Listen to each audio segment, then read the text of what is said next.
Association, I think we're not quite as dysfunctional as that crowd. It's Sweet for Addicts, or SFA, sometimes we abbreviate it, to keep us reminded what addicts can use, what mind-altering chemicals addicts in recovery can use. Sometimes it's just called Sweet FA.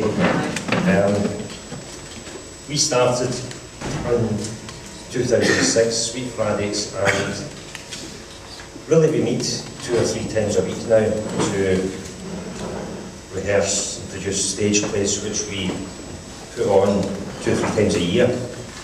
And many of our group now find this, very therapeutic, and it plays a great part in the recovery of many of our group.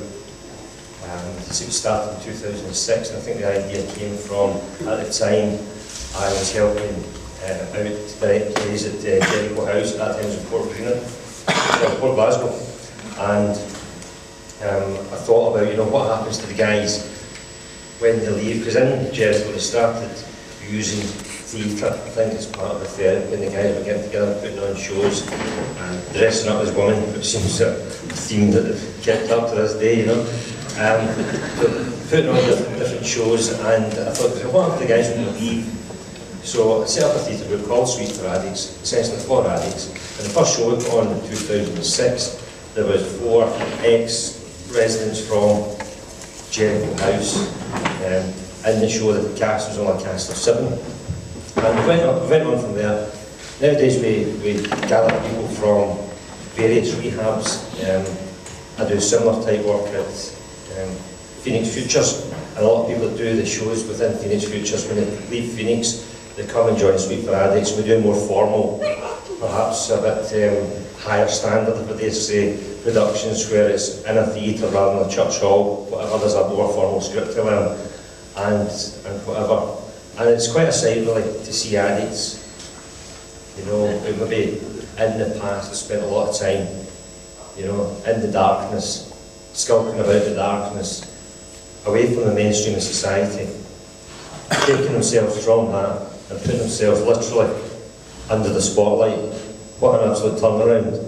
And I think this is where the therapeutic value comes from, as well as the obvious thing of challenging themselves and whatever, all the other aspects of it. We started in 2006, we've been going ever since, and it's somewhere along the line we became a bit bold. I think it was 2008. Well, 2008, we happened upon a play called Bill W. and Dr. Bob. Don't know if some of you have seen it. It was about the story that was stamped up of Alcoholics Anonymous. And we discovered this play, in America. We sent it away, we got the rights, we got the scripts, and we performed in Glasgow a few times. They sold out performances all the time. And someone had the mad idea, why don't we put this play on in London? And the West End of London, no less, So we did that. We did that in 2010. We put a play on in the Leicester Square Theatre in the West End of London. And many actors might, professional actors maybe work all their lives in their career and never get on a stage in the West End of London, but we did. It was just, we had a good bit of talent, but even more brass neck, I think, to do this and go through with this.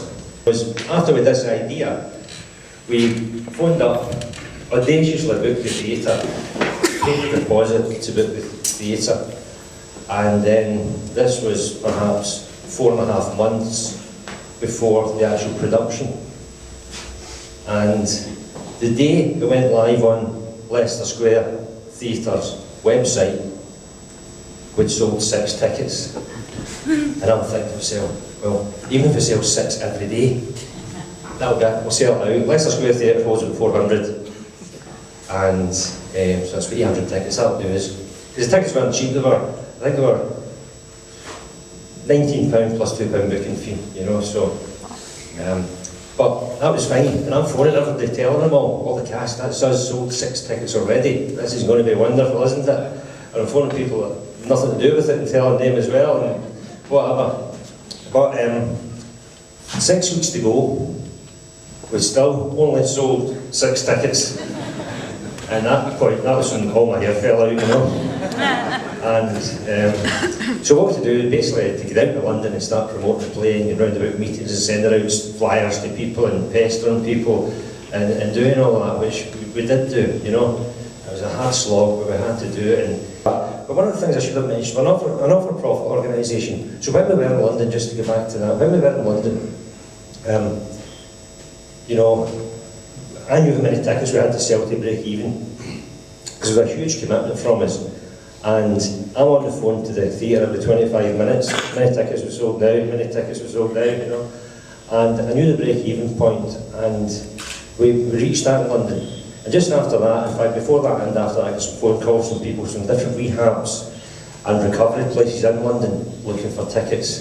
And a lot of places, you know, might not be able to pay the full price or whatever. We've always done this as Sweet for Addicts. We've always managed to give discounts to rehabs or other organisations who don't have money to, you know, pay the full admission price or whatever.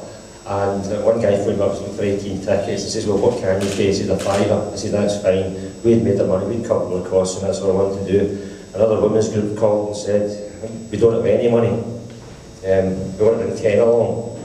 2 of the staff can probably pay, but the rest, I said, it's okay, we've covered it, please come along. They came in free, and the next day, one of my best memories of that London trip, the next day, Maureen, her name was, remember, she called me up and said, you know, thanks very much, Mark, that was great for, you know, donating the tickets. And out of the 10 women that came along to the theatre in London, they all lived in London or round about, only 2 of them had ever been in a theatre before.